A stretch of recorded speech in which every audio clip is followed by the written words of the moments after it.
गुलबुआ.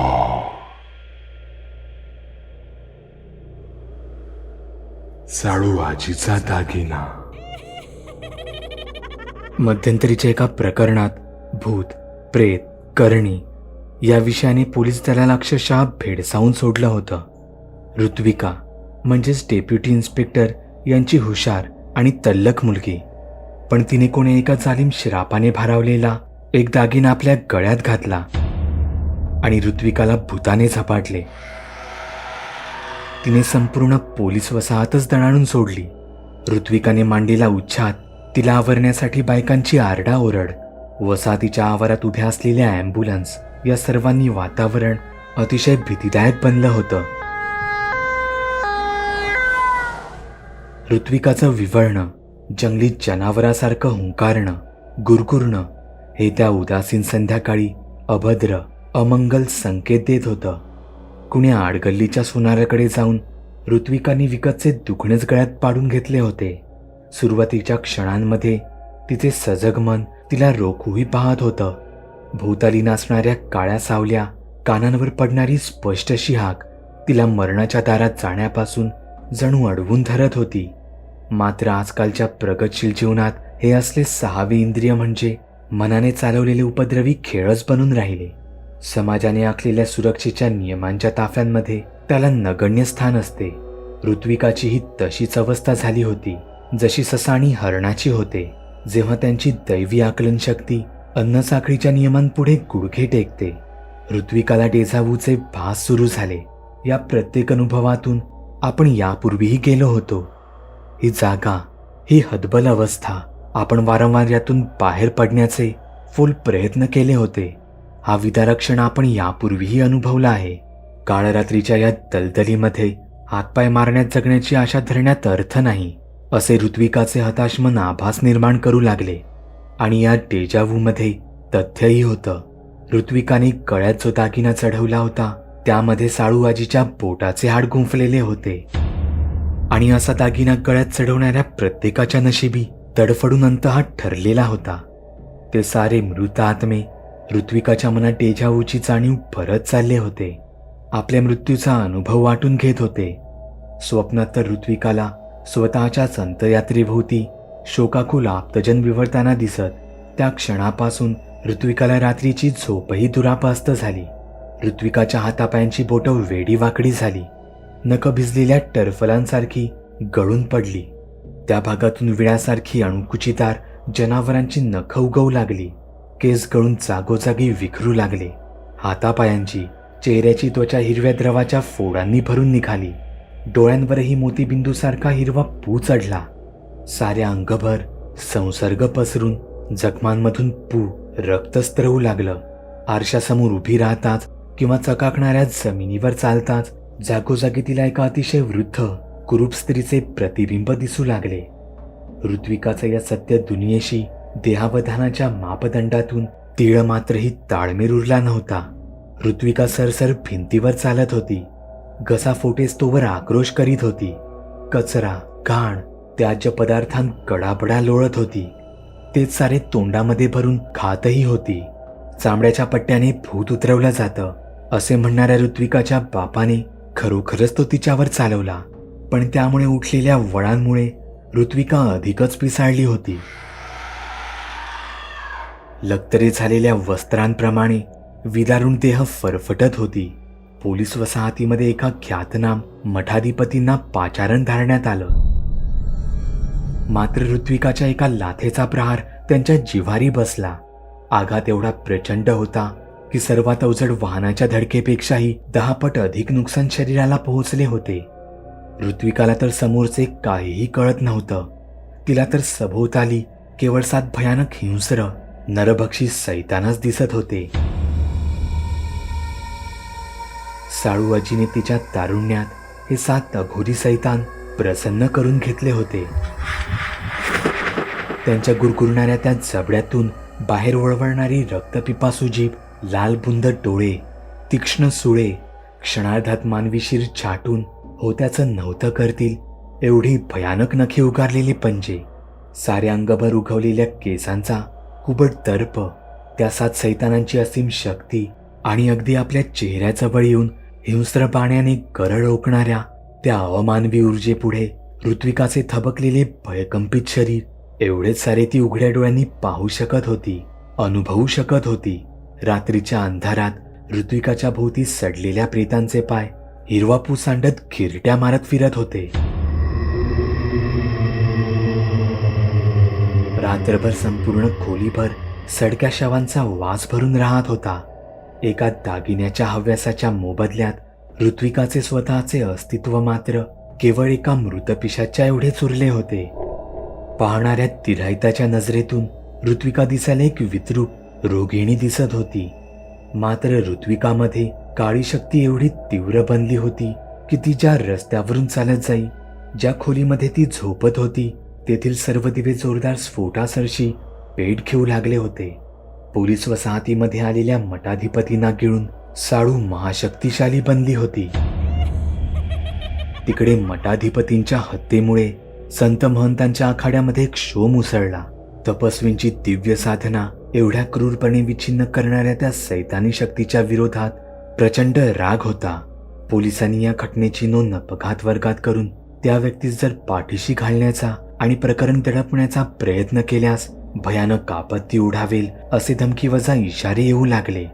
अखेरीस ती केवळ एक असहाय्य, श्रापित कॉलेज तरुणी आहे हे जेव्हा त्यांच्या नजरेस पडले, त्यावेळी मात्र सर्व साधू महात्म्यांनी तिची या श्रापातून मुक्तता करण्यासाठी सर्वतोपरी मदत पोहोचवण्याचे आश्वासन दिले. अगदी त्याच वेळी ऋत्विकासारख्याच आणखीन 3 केसेस पुढे आल्या. त्या सर्वांचाच धागातोरा एका गूढ अनामिक बाईसोबत जोडला जात होता. हीच ती बाई जी हे श्रापित दागिने सर्वांना वाटत सुटली होती. आता मात्र पोलिसांची पक्कीच खात्री पटली होती की ही जी कोणी बाई आहे ती नक्कीच या दागिन्यांपासून स्वतःच्या जीवाची सुटका करू पाहत आहे. नक्कीच ती बाई या दागिन्यांचा वापर देवदेवस्की, करणी, काळी जादू या प्रकारांसाठीच करत असणार. पण अचानकपणे काहीतरी अघटित घडले असणार, अशी एखादी घटना घडली असणार की ज्यामुळे तिला ही सगळी करणी तिच्यावरच उलटल्याचा प्रत्यय आला असणार. कदाचित तिच्या जवळच कुणी या जादूटोण्याचा बळी ठरला असावा, ज्यामुळे ती बाई हे असे अचानकपणे तडकाफडकी सारे दागिने 4 वेगवेगळ्या दिशांना विकून मोकळी झाली होती. काळ्या जादूमध्ये माहीर अशा या मनातील प्रतिमेमागचा त्या बाईचा खरा चेहरा शोधून काढणे हे पोलिसांसाठी नवीन आव्हान बनून राहिले होते. ज्या 4 जणींनी हे दागिने विकत घेऊन अंगावर चढवले होते त्यांची फारच भयानक अवस्था होती. त्यांपैकी एक होती कार डीलर जयंतची बायको, जिने साळूआजीच्या पाटल्या हातात चढवल्या आणि थेट जवळच्याच तलावात उडी मारून जीव दिला. आयुष्य संपवलं. पण जेव्हा तिचे फुगलेले प्रेत तरंगून पाण्यावर आले तेव्हा मात्र त्या प्रेताने सभोवताली जमलेल्या लोकांवरच धाव घेतली. लोकांचे हातपाय अक्षरशः शरीरापासून टराटरा फाडून वेगळे केले. शरीरांचे लसके तोडून कचाकचा मांस खाण्यास सुरुवात केली.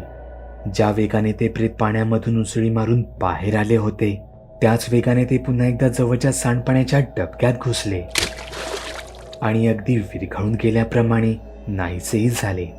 तेव्हापासून त्या परिसरात रस्त्यांवरून चालणारे वाटसरू कोणत्याही अनाहूत क्षणी अचानकपणे ओढले जात. एक प्रचंड शक्ती क्षणार्धातच जिवंत माणसाचा फडशा पाडून ठेवी आणि मग मागे उरत चालला होता तो केवळ रक्तमांसाचा लाल चिखल. रात्रीच्या वेळी तर कुणाच्याही घरातील पाण्याने भरलेल्या पिंपामधून ते फुगलेले प्रेत एकाएकी अचानकपणे बाहेर येत असे.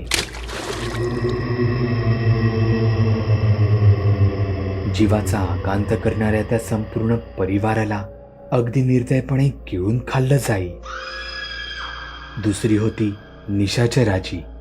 तिशी उलटून गेली तरी तिच्या मुलीचं लग्न जुळत नव्हतं. तंत्रमंत्राने तरी एखादा राजकुमार आपल्यावर भाळेल या लालसेपोटी ती या जादूटोणा वशीकरणाच्या नादाला लागली. आणि अशातच चाळीमधल्या मैत्रिणींकडून तिला या अंगठीविषयी माहिती झाली होती. साळूआजीच्या दागिन्यांपैकी एक असलेली ही अंगठी.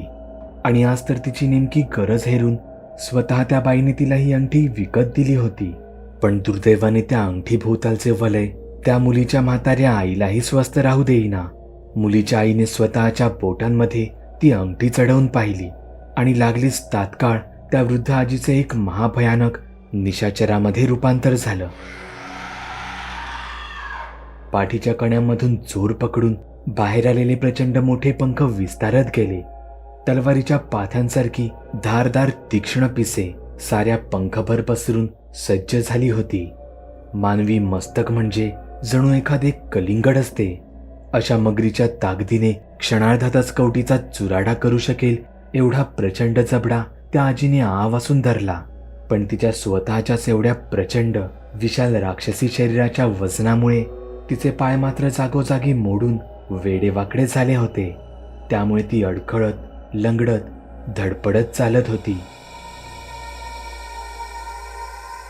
रात्रीच्या वेळी घनदाट झाडांखालून चालणाऱ्या एकट्या दुकट्या वाटसरूंवर ही निशाचराची अचानकपणे झेप घेत होती. आपल्या तीक्ष्ण नखांच्या आणि धारदार पिसांच्या सहाय्याने एका धडधाकट मानवी शरीरावर सपासप वार चालवून क्षणार्धातच अक्षरशः हजारो चकत्या पाडून ठेवत होती. डोळ्यांचे पापणे लवण्यापूर्वीच चालत्या बोलत्या मानवाचे विच्छिन्नीकरण घडत होते. वाटसरूंच्या मांसावर निशाचराची यथेच्छ ताव मारत सुटली होती. तीच अवस्था होती एका कामगार महिलेची.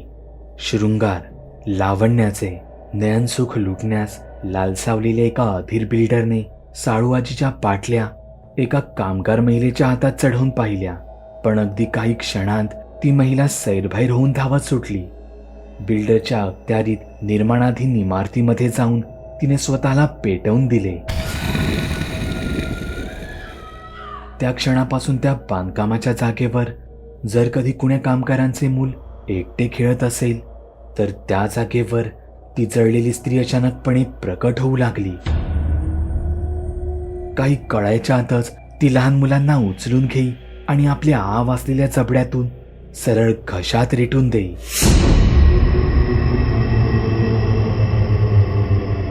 सारे काही भयानकच होते.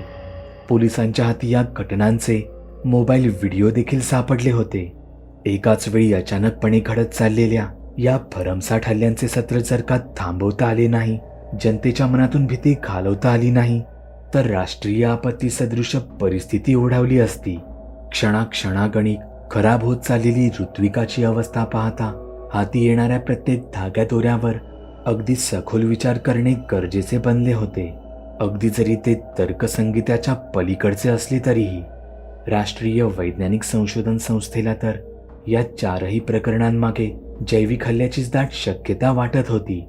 एखाद्या हॉलिवूड पटालाही लाजवेल एवढ्या वेगाने हे सारे बदल घडून आले होते. जयंताच्या बायकोचं प्रेत, निशाचराजीचे विशाल पंख, जळलेली स्त्री, त्या चौघींचा नरभक्षक आक्रस्ताळा स्वभाव, या सर्वांमागे कुठे ना कुठेतरी रानटी पशूंच्या डीएनएची छाप प्रकर्षाने जाणवत होती. चौघीही जणींमध्ये घडून आलेल्या बदलांमागे एकच कारण होतं, त्यांनी अंगावर चढवलेला तथाकथित श्रापित दागिना. जिथे एकीकडे तर तिघींचा पक्का ठाव ठिकाणा शोधून काढणेही हे अशक्य बनून राहिले होते, तर तिथेच दुसरीकडे ऋत्विकाला मात्र तिच्या राहत्या घरातच बंदिस्त ठेवण्यात यश मिळाले होते. किंबहुना ऋत्विकामध्ये अजूनही तिचा स्वतःचा आत्मा काही अंशी शाबूत होता. ही ऋत्विकाची दृढता होती, आशावाद होता की हे तिचे पुण्य होते, ज्यामुळे जिवंत राहण्यासाठीचा तिचा लढा अजूनही सुरू होता. ऋत्विकाच्या अवस्थेवर उपाय शोधून काढण्यासाठी तिच्या शरीरातील द्रवाचा नमुना गोळा करण्यात आला. ऋत्विकाच्या घरात सर्वत्र पू, रक्त, त्वचेची सालपट विखुरलेली होती. मात्र त्या सर्व नमुन्यांमध्ये मानवी गुणसूत्र त्यांच्या संपूर्ण सहीसलामत अवस्थेत आढळून आली. म्हणजे सोप्या शब्दांत विज्ञानाच्या दृष्टीने ऋत्विका शरीराने मनुष्यच होती. आणि कदाचित उरलेल्या 3 प्रेतांमध्ये देखील केवळ मानवी गुणसूत्रेच असण्याची दाट शक्यता होती. प्राथमिक उपाय म्हणून ऋत्विकाच्या शरीरावर धनुर्वाताच्या औषधांचे आणि गुंगीचे अनेक डास चालवण्यात आले. मात्र ऋत्विकाचे शरीर तर कोणत्याही औषधाला दाद देईन असे झाले होते. तिचा हिंस्रपणा क्षणाक्षणाला वाढतच चालला होता. ऋत्विकाच्या उधानाच्या एकाच इशाऱ्यासरशी खोलीतले भले मोठे कपाट आणि पलंग हवेतल्या हवेतच उचलले गेले. आणि ते थेट डॉक्टरांच्या पथकाच्या दिशेनेच भिरकावले गेले. ऋत्विकाने संपूर्णतः साळूचेच रूप धारण केले होते. साळूने प्रसन्न करून जिंकलेले 7 सैतान आता ऋत्विकाचेही गुलाम बनले होते. आता मात्र वैद्यकीय दृष्टिकोनातून ऋत्विकाची वळवळ ही केवळ एका शीर छाटलेल्या एका झुरळासारखी झाली होती. ऋत्विकाचे वर्तन तिच्या मेंदूच्या नियंत्रण कक्षेच्या बाहेरचे होते. ऋत्विका तर डोळे, कान, नाक यांनी परिसराचा अंदाज बिलकुल घेत नव्हती, तर एक वेगळीच शक्ती तिचे वागणे आणि वर्तन ठरवत होती. साळूवाची दाखवेल तेवढेच ऋत्विका समोर पाहू शकत होती, समजू शकत होती, शत्रू मानून समोरच्यांवर हल्ला चढवत होती. प्रत्यक्षात मात्र ऋत्विकाचे शरीर अतिशय खंगत चालले होते. शरीरावरील जखमा सडून त्यांमध्ये किडे वळवळू लागले होते. फुफ्फुस, हृदय, किडनी, यकृत या सर्वांना एकत्रितपणे मल्टी ऑर्गन फेल्युअरचा धोका निर्माण झाला होता. या सर्वांमधून ऋत्विकाचे शरीर कसे काय वाचवता येईल? ऋत्विकाच्या शरीराचा साळूला बळी चढवण्यापूर्वीचा हा लढा कितपत उपयोगी होता? कशाचेच उत्तर कुणाकडेही नव्हते. ऋत्विकाकडे एक पिशाच्य म्हणून पाहण्याशिवाय आता दुसरा विचारही मनी उरला नव्हता. विज्ञानाला विरोध जोर पकडू लागला होता. एका भूताने शरीर धरलेले असताना अशावेळी ऋत्विकाला बेशुद्धीचे इंजेक्शन देणे म्हणजे केवळ तिच्या उरल्या सुरल्या अवधानावर, तिच्या जागृतावस्थेवरच घाला घालण्यासारखे होते, असे संतांचे मत बनले होते. आणि तसे झाल्यास बेशुद्धीचे इंजेक्शन ऋत्विकाला अजिबात झेपणार नाही आणि मग ती बेशुद्ध होईल, तीही कायमचीच. ऋत्विकाच्या शरीरात घुसलेला साळूचा आत्मा ऋत्विकाचे शव घेऊन धावत फिरेल. अगदी त्या उरलेल्या 3 पीडितांसारखी ऋत्विका ही कायमची हातातून जाईल. हीच भीती सर्वांना भेडसावू लागली. साधू महंतांनी ऋत्विकाच्या सलामतीसाठी महायज्ञाच्या मांडणीची जुळवाजुळव करायला सुरुवात केली. मात्र हे सारे दागिने विकणारी स्त्री कुठे दडली होती? ती तर फरार होती. तिच्या घराला मोठे टाळे ठोकले होते. पोलिसांनी तिच्या सर्वात जवळच्या 2 मैत्रिणींना ताब्यात घेतले होते. काही प्रश्नांची उत्तरं जाणून घेणं हे अनिवार्य होतं. हे दागिने प्रकरण नेमकं काय आहे? दागिने गळ्यात घालताच बायका अशा का झपाटल्या जात आहेत? दागिन्यांमध्ये नेमकी एवढी शक्ती आली कुठून? आणि या श्रापावर तोडगा तरी काय केला जात होता? झपाटल्याचा उतारा म्हणून ती बाई काहीतरी सोनं नाणं मागतच असेल की नाही? ऋत्विकाचे प्राण वाचवण्याच्या दिशेने बहुमोल अशा या प्रश्नांची उत्तरं जशी आधुनिक विज्ञानाकडे नव्हती, तशीच ती उत्तरे या दोघी मैत्रिणींकडे देखील नव्हती. पण जी काही माहिती त्यांनी दिली ती ऐकून पोलिसांच्याही अंगावर काटा उभा राहिला. हे श्रापित दागिने घडवण्यामागे नेमकं असं काय कारण होतं? अशी कोणती परिस्थिती होती? कोणती घटना घडली होती ज्यामुळे एवढे भयानक दागिने घडवले गेले? पुढे जाऊन किती जणांचा नरसंहार केला होता? याचा खुलासा मात्र हादरवून ठेवणारा होता. ज्या बाईने भानामतीचे हे दागिने विकले होते तिचे नाव अक्का होते. सुमारे 40 वर्षांपूर्वीची घटना आहे. अक्काचे लग्न झाल्यापासून सासूसोबत जराही पटेना. घरात सतत खटके उडत. पण अखेरीस नेमकी अक्काच्या घरी पाळणा हलण्याची वेळ ही जवळ आली आणि तिच्या सासूला गंभीर रोगाने ग्रासले. अक्काला सासू म्हणजे पोटातल्या बाळासाठी जीवघेणा धोका वाटू लागली आणि चवताळून तिने नखं उगारली. मारझोड, आगपाखड होऊ लागली. माझ्या बाळाच्या मरणावर जगण्याची ही हौस सोडून दे. चाबकाचे फटके खाणारी, बुकबुक आवाजात ढोल रगडणारी 8-10 मुलं अक्काने गोळा केली. स्वतःच्या दारात यथेच्छ गोंधळ माजवून घेतला. या गोंधळाआड सासूसोबत कडाक्याचं भांडण करून लाथ मारून घराबाहेर काढलं. तुझे रोग घेऊन जा तिकडे विहिरीवर, जीव दे आणि मोकळं कर. तुझ्या मुलाला, माझ्या नवऱ्याला, त्याला जगू दे. संभ्रमित अवस्थेत अक्काच्या सासूने जीव दिला. विहिरीच्या तळाशी निवांतपणा शोधला. संध्याकाळी कामावरून घरी परतल्यावर अचानक पुढ्यात आपल्या आईचे शव पाहून अक्काचा नवरा वेडापिसाच झाला. त्या जबरदस्त धक्क्यांमध्येच ती संपूर्ण संध्याकाळ, रात्र तो सांडपाण्याची डबकी कोरडी करत बसला. स्वतःच्या अंगावरचे कपडे उतरवून त्या कपड्यांनी गटारातील पाणी ढकलू लागला. आत पाणी नसतं तर ती मेलीच नसती. असंच तो रात्रभर बडबडत राहिला. हे पाहून अक्काच्या सासरकड्यांनी त्यांचे हातपायच गाळले आणि त्याच वेळी अक्काला आणखीन एक विषारी कल्पना सुचली, मेलेल्या सासूचा आत्मा परत आणण्याची. सासूचा काटा तर काढला, पण आता तिचा आत्मा परत बोलावता आला तर स्वतःला हवा तसा वापरून घेता येईल, मनातील इच्छा पूर्ण करून घेता येतील आणि ह्या वेड्या नवऱ्यालाही त्याच्या मातृशोकातून बाहेर काढता येईल. आकाच्या माहेरच्यांना अनेक पिढ्यांपासून ही तंत्रविद्या अवगत होती. रातोरात तिने गावाहून शेकडो टनांचा काळा पत्थर मागवून घेतला. आकाच्या आजोळी गावाकडचं कुणीही मरण पावलं तर तिथे आत्म्यांची शांती विधी अजिबात करत नसत. उलट ते थेट आकाच्या वडिलांकडे धाव घेत आपल्या स्वर्गीय नातलगांचा जीव बाटलीत बंद करून घेण्यासाठी. नातलगांची रक्षा कलशामध्ये विसर्जनासाठी बाटलीमध्ये बंद करून मंत्रून घेत सुखदुःखात पूर्वजांचा आशीर्वाद राहावा, उत्तरोत्तर प्रगती होतच राहावी ही भोळी श्रद्धा गावकऱ्यांनी मनाशी बाळगली होती. आमचे पूर्वज सायावर असत हे भोळे शब्दच सर्वांच्या तोंडून ऐकावयास मिळत. सायावर म्हणजे सावली धरून कृपादृष्टी ठेवून आपले वडीलधारे सतत आपल्या पाठीशी आहेत. आकाने देखील वडिलांचा हाच गुण धरला. स्मशानामध्ये बाईने प्रवेश करू नये असं म्हणतात, पण अक्काने हट्टच धरला सासूच्या प्रेतयात्रेत चालण्याचा. सासूच्या अंगावर सोन्याची माळ, पाटल्या, बांगड्या, अंगठी सारे काही तसेच होते, पण प्रेत स्मशानामध्ये नेताच अक्काने प्रेताची साडी बदलण्याचा बहाणा करून चितेची लाकडे गोळा करून ठेवण्याच्या खोलीत नेले. सोन्याचे दागिने तर ओरबाडलेच, पण सोबत सासूच्या प्रेताची 5 बोटही छाटली. सासूचे भूत बाटलीमध्ये बंद करून घेण्यासाठी आकाने सासूच्या हाडांचे लहान लहान मणी बनवून घेतले.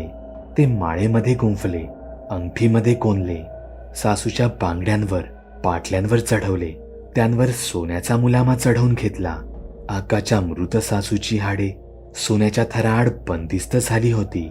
आकाच्या मैत्रिणींनी धडाधड सत्य बाहेर आणले होते, पण एका क्षणी पोलिसांपुढे मोकळ्या झालेल्या त्यांच्या मनाने कच खाल्ली. आकाची कायदेशीर बाजू सावरण्याची काही आशा दिसत असेल तरच त्यापुढची गोष्ट सांगण्यासाठीची हिंमत एकजुटवू इच्छित होत्या. दोघी ठाय मोकलून रडू लागल्या. आकाच्या क्रूरपणाची मर्यादा 7व्या आसमानाच्या पलीकडची होती, पण त्यामधूनही दोघींना पळवाट हवी होती. साहेब, आकाच्या सासूला दुर्धर आजार जडले होते. ती सुनेचे बाळणपण सांभाळणार होती की कधीही न बरे होणारे म्हातारे शरीर, म्हणून जीव दिला हो तिने.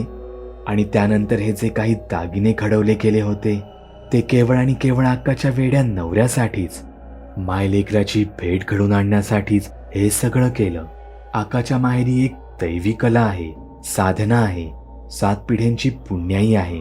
अहो, असे हजारो लाखो लोकांनी त्या काळ्या पत्थराशी नातेवाईकांचा आत्मा बांधून घेतला आहे, बाटली बंद करून घेतला आहे. अक्काला चेटूक मेटूक अजिबात येत नाही. जादूटोणा, काळा जादू असलं काही ती करत नाही. जिथे नवरास त्याच्या मेलेल्या जन्मदातीसाठी वेडापिसा झाला होता, तिथे त्याच्या पुढ्यात त्याच्या आईचं भूत आणून ठेवल्याशिवाय आणखीन दुसरं काय करू शकणार होती ती बिचारी. पण त्यापुढे जे काही भयानक घडलं त्यामध्ये अक्काची काहीच चूक नव्हती साहेब. पोलिसाच्या मनात शंकेची पाल चूक चुकली. जे काही भयानक घडलं म्हणजे आकाच्या सासूच्या मरणाला 40 वर्षे लोटली. या दरम्यानच्या 40 वर्षांमध्ये असं एवढं काय काय भयानक घडू शकतं, आणि आता 40 वर्षे दागिने जवळ बाळगल्यानंतर अचानक तडकाफडकी ती या दागिन्यांपासून सुटका करून घेत का सुटली होती? पोलिसांना संपूर्ण सत्य हवं होतं. अक्काला स्वतःलाच भस्म होण्याची भीती वाटायला लागली होती. तिने दागिने विकून का टाकले? मूर्ख, एका पोलिसाच्या मुलीने ती माळ गळ्यामध्ये चढवली आहे आणि आता तिच्या शरीरावर जंतू वळवळत आहेत, पण तिला सुखाने मरणही येत नाही. कोणत्याही औषधाने, आधुनिक विज्ञानाने ती बरीही होत नाही. हे असं सगळं होणार हे अक्काला माहीत होतं ना. अक्काला पाठीशी घालण्यात काहीही अर्थ नव्हता. जीवावर बेतलेलं असताना दागिने जमिनीत पुरून ठेवण्याऐवजी त्या क्षणीही तिला भरघोस रक्कम कमावण्याची हाव सुटली आणि तिने आयुष्यातली सर्वात मोठी चूक करून ठेवली होती. साहेब, हे असं खरंच घडायचं नव्हतं. हजारो आत्मे या दुनियेत परत आणले आहेत. या दगडाने शेकडो वर्षांची साधना आहे. शेकडो कुटुंबे त्यांच्या पूर्वजांसोबत वर्षानुवर्षे सुखी आहेत, पण एकही आत्मा असा एवढा भयानक पिशाच्य बनलेला नाही. मला काय वाटतं, त्या म्हातारीतच काहीतरी भयानक होतं. ती जेवढी दिसायला साधीभोळी वाटायची ना साहेब, ती नक्कीच तशी साधीसुधी माणूस नव्हती. तशी एरवी शांत एकलकोंडीच होती ती आकाची सासू. पण एकदा तिचे समोरच्यांसोबत चाळीतले कडाक्याचे भांडण झाले, तेव्हा अशी काय रागाने लालबुंद झाली, बोटं काय मोडत होती आणि हवेत एकटीच कुणाशी तरी काय बडबडत होती. पण साहेब, खरोखरच तिचा तळतळाट लागला आणि दुसऱ्याच दिवशी ते समोरचं अख्खं कुटुंब अंथरुणाला खिळलं. साहेब, आकाकडून फार मोठी चूक झाली होती साहेब. तिने एका भयानक चेटकिणीला, म्हणजेच तिच्या सासूला, साळूआजीला बाटलीत बंद केलं साहेब. ती कुणी साधीसुधी बाई तर नक्कीच नव्हती.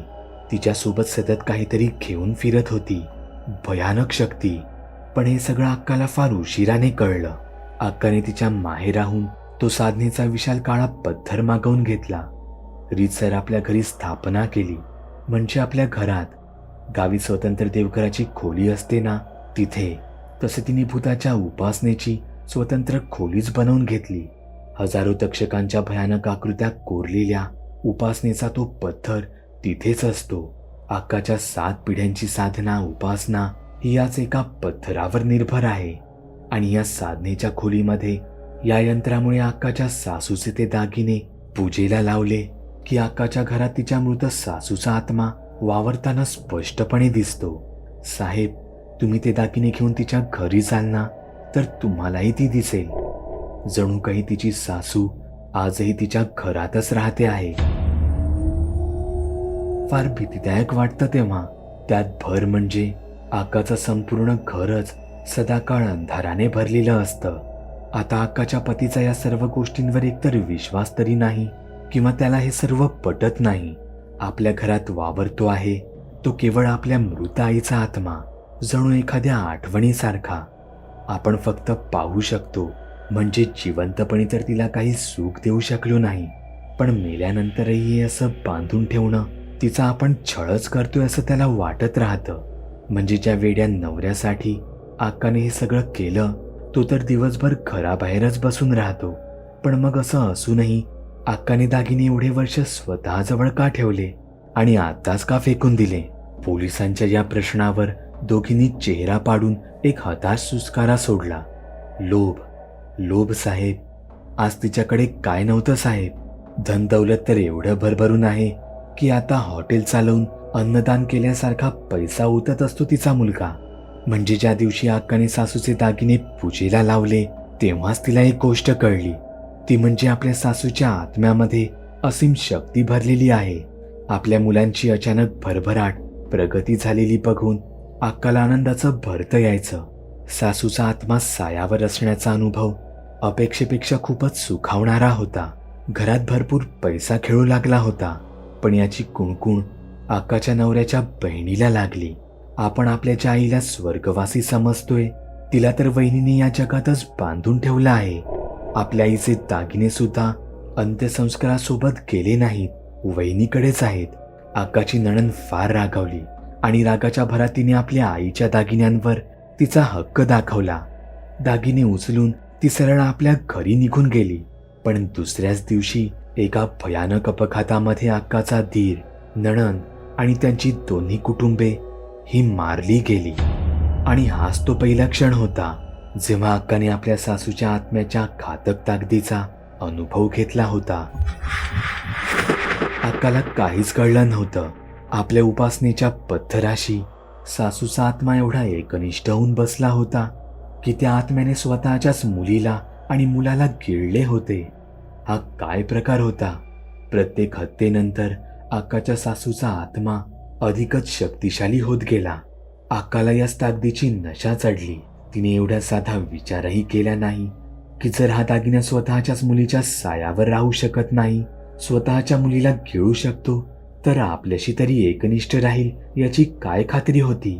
पण जोपर्यंत अक्काचं नशीब चालत होतं, सासूचा आत्मा अक्काला फळत राहिला. अक्काने या खेळात स्वतःला तरबेज करून घेतलं. त्यानंतर मात्र जो कुणी अक्काच्या परिवाराच्या वाकड्यात गेला त्याचा खेळ 4च दिवसात संपून जायचा. म्हणजे तसं स्वतःहून काही करायची गरज नाही भासली. फक्त त्या चाबकाचे फटके खाणाऱ्या मुलांना घरी बोलावून शत्रूचं घर दाखवायची, की मग ती मुलं लाल कापडात तो दागिना गुंडाळून शत्रूच्या घरात ठेवून यायची. 4च दिवसांत अख्खं कुटुंब उद्ध्वस्त होऊन जायचं. पोलिसांनी जुने रेकॉर्ड्स चाळले. खरोखरच अक्काच्या आसपासच्या शेजाऱ्या पाजाऱ्यांच्या घरात अचानक मृत्यू घडल्याची नोंद झालेली होती. कुणी राहत्या घरात फासावर चढलं होतं, तर कुणी स्वतःचं राहतं घरच पेटवून घेतलं होतं. कुणी घरामधून बेपत्ता झाल्यावर 15 दिवसानंतर त्याचं प्रेत समुद्रावर कुजलेल्या अवस्थेत सापडलं होतं. या सर्वांच्याच घरावर अक्काने तिच्या मृत सासूचा दागिना ठेवला होता. याची कबुली दोघींनी दिली. वाटलं नव्हतं साहेब, एका असहाय्य म्हाताऱ्या बाईचा आत्मा एवढा जीवघेणा असेल असं कोणाला स्वप्नातही वाटलं नव्हतं साहेब. ही म्हातारी फारच गूढ, वेगळीच निघाली. अक्काच्या जागीत तुम्ही, आम्ही कोणीही असतं तरी एका निरुपद्रवी आजीचा आत्मा बाटलीत भरण्याचा मोह कुणालाच आवडता आला नसता. पण साहेब, शेवटी जे व्हायचं तेच झालं. अक्काच्या सासूने तिच्या जिवंतपणी तसा तळतळाट लावला होता. आज 40 वर्षांनंतर तोच अनुभव अक्काच्या वाट्याला आला. अक्काच्या सख्या बहिणीने श्रापित माळ स्वतःच्याच घरी नेली होती. तिच्या घरासमोरच एक कजाक भांडखोर म्हातारी होती. अक्काच्या बहिणीला त्या म्हातारीचा काटा काढायचा होता. म्हणूनच तिने गुपचूप तो दागिना त्या तिरसट स्वभावाच्या म्हातारीच्या दाराबाहेर टांगला. पण ती म्हातारी फारच धूर्त निघाली. रातोरात तिने सोन्याची माळ पुन्हा परत अक्काच्या बहिणीच्याच खिडकीत नेऊन फेकली. काही आजार नसताना, पूर्व कल्पना नसताना, एका किडनी फेल्युअरमुळे हातपाय, चेहरा सुजून अक्काची बहीण मरण पावली. बहिणीचं हे अचानक मरण पाहून अक्का फारच घाबरली आणि म्हणूनच स्वतःचा जीव वाचवण्यासाठीच तिने दागिन्यांना उपासनेच्या खोलीतून कायमचंच मोकळं केलं. अक्काला या दागिन्यांवरचा तोड खरोखरच माहीत नाही. तिला तर वाटलं होतं की दागिने फक्त काळ्या पत्थरसोबत गुलामगिरीला जुंपलेले आहेत. पण जर का ते दागिने काळ्या पत्थराच्या बंधनामधून मुक्त केल्यानंतरही जीव घेत सुटले असतील, तर मग ती साळू आजी एक एक करून अख्खं जगच गिळत सुटेल. अक्काची सासू भूत बनून नवीन जगाची निर्मिती करेल.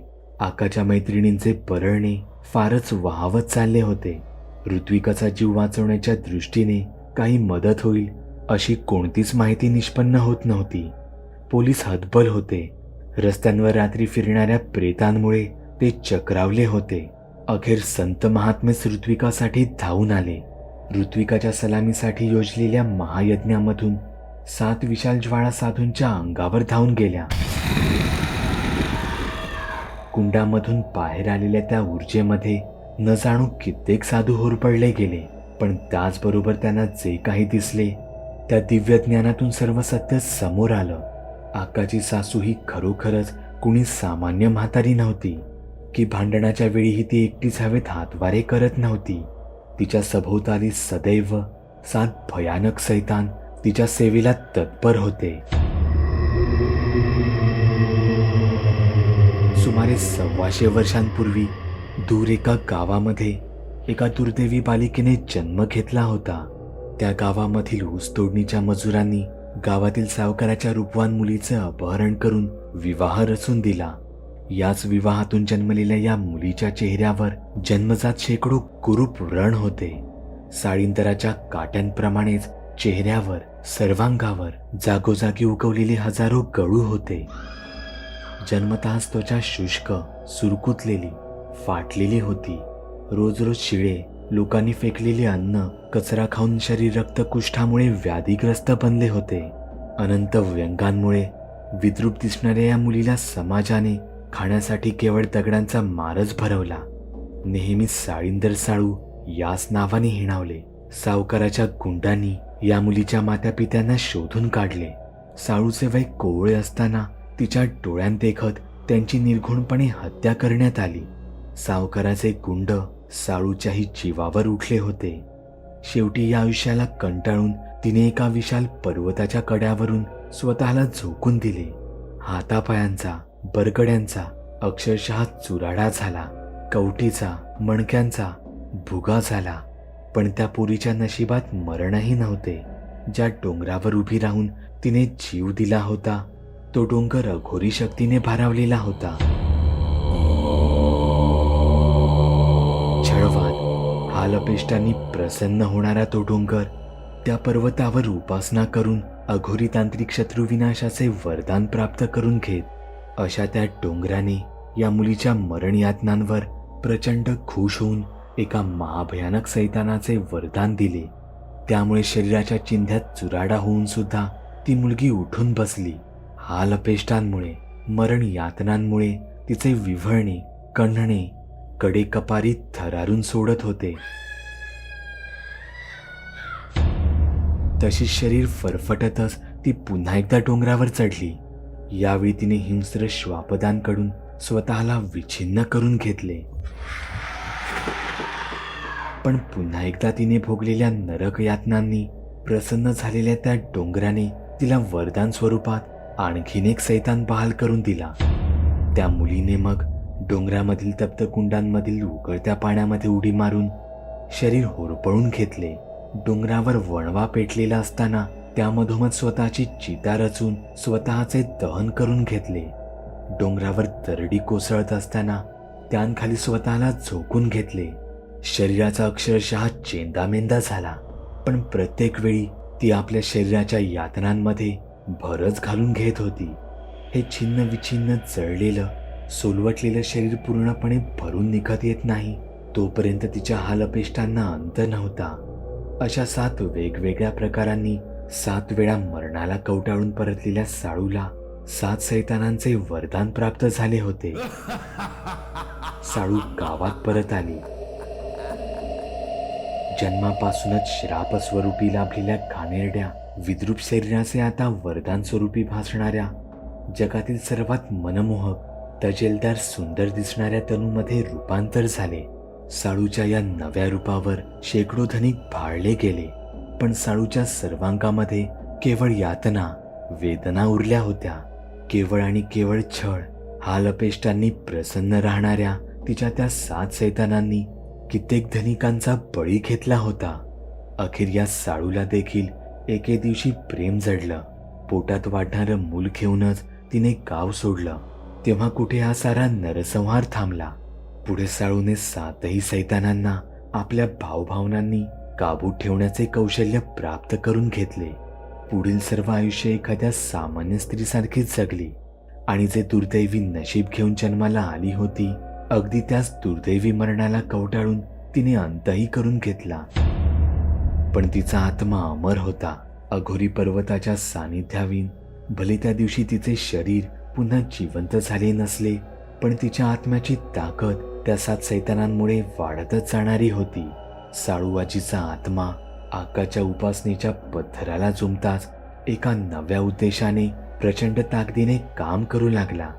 आजवर साळूआजीच्या दागिन्यांनी जेवढे बळी मिळवले होते त्या साऱ्या आत्म्यांचे तत्व साळूआजीच्या नातवाच्या शरीरामध्ये मिसळत होते. साळूआजी फक्त आणि फक्त आपल्या नातवाला या जगातील हर एक इच्छा ध्येय ध्यास गती स्फूर्ती चेतना पात्रता आणून भरवत चालली होती. साळूआजीने आज आपल्या नातवाला जगातील सर्वात श्रीमंत अति महत्वाचा बनवून ठेवलं होतं. साळूआजीला थांबवण्याचा एकच उपाय होता. संत महात्म्यांनी कूटनीती आखली. त्यांनी साळूआजीच्या नातवाला ऋत्विकाच्या घरी जाऊन आपल्या आजीची माळ उतरवून देण्यासाठी त्यावर दबाव आखला. नातवाच्या भेटीमुळे ऋत्विकामध्ये शिरलेली साळूआजी खूपच खुश झाली. लगेचच ऋत्विकाने आपल्या सुजलेल्या गळ्यातील माळ तोडून साळूआजीच्या नातवाच्या हातावर टेकवली. दुसऱ्याच दिवशी साळूआजीच्या नातवाचे प्रेतही त्याच विहिरीमध्ये सापडले. ज्या विहिरीच्या तळाशी साळूने निवांतपणा शोधला होता. ऋत्विकाची हालतही फारशी चांगली दिसत नव्हती. तिचे अर्धे शरीर लुळे पडले होते. पण डॉक्टरी उपचारांमुळे तिची तब्येत हळूहळू सुधारू लागली. आई, मी सर्वात पहिल्यांदा ती माळ निरखून न्याहाळून बघत होती ना, तेव्हाच मला एका सोन्याच्या मण्यांमध्ये एक पांढरा मणी दिसला होता. आई, मी तेव्हा शहाणी व्हायला हवे होते, पण मी वेड्यासारखी त्यामध्ये गुंततच गेले. दंग होऊन गेले. आई मी झपाटली होती ना, तेव्हा मला भयानक राक्षस दिसायचे. हिंस्र रानटी जनावरं दिसायची. साळू आजीची हतबल अवस्था जाणवायची. तिची आत्महत्या दिसायची.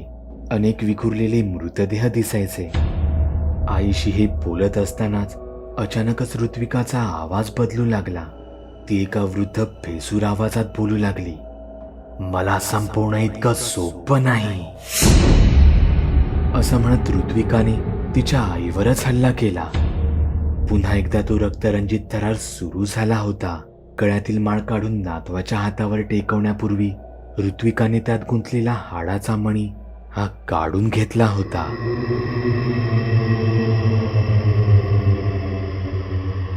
तुम्ही सुद्धा तुमच्या गोष्टी बागुल बुवाला मेल किंवा मेसेज करू शकता. बागुल बुवा. चॅनलवर अपलोड केलेल्या नवीन व्हिडिओची नोटिफिकेशन मिळवण्यासाठी चॅनल सबस्क्राईब करायला विसरू नका. व्हिडिओ आवडला तर आमच्या मेहनतीचा मोबदला म्हणून तो लाईक करून मित्रांसोबत जरूर शेअर करा. चॅनलवरचे इतर व्हिडिओ पाहण्यासाठी इथे क्लिक करा. तसेच चॅनलवरची प्लेलिस्टही चेक करा. दर दिवशी नवनवीन भूतांचे व्हिडिओ बनवून मी तुमचं मनोरंजन करत राहू याची खात्री बाळगा.